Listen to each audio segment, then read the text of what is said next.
Sa Bataan, payloader nahulog sa bangin. At sa Ormoc City, binatilyong namimitas ng kaimito o sugatan matapos mabaril ang caretaker ng isang sakahan. Narito ang unang balita sa probinsya. Nang dahil lang sa pagnanakaw ng kaimito, sa ospital ang bagsak ng isang menor de edad sa Ormoc City. Isang tama ng bala ang tinamo ng binatilyo sa likod matapos mabaril ng caretaker ng isang sakahan. Base sa investigasyon, namimitas sa puno ng kaimito ang biktima kasama ang kanyang mga kaibigan nang paputukan sila ng shotgun ng caretaker na si Ronald Sitoy. Paliwanag naman ni Sitoy, warning shot lang ang kanyang ginawa. Inihahanda na ang kaso laban sa caretaker.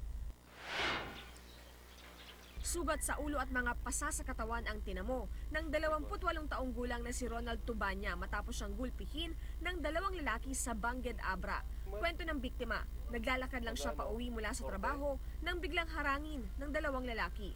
Una raw siyang pinukpok ng matigas na bagay sa ulo at saka hinampas ng tubo. Mabuti na lang daw at nagawa niya makatakbo palayo. Ayon sa biktima, tila lasing daw ang dalawang gumulpi sa kanya. Pinaghahanap na ang dalawang salarin. Wasak ang payloader na ito matapos mahulog sa bangin sa Samal, Bataan. Namatay habang ginagamot sa ospital ang operator ng payloader na si Alberto Balones habang sugatan ang kanyang pahinante na si Zyron Atienza.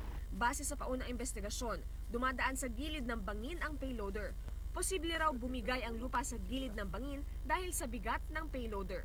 Para sa unang balita, Victoria Tulad, reporting.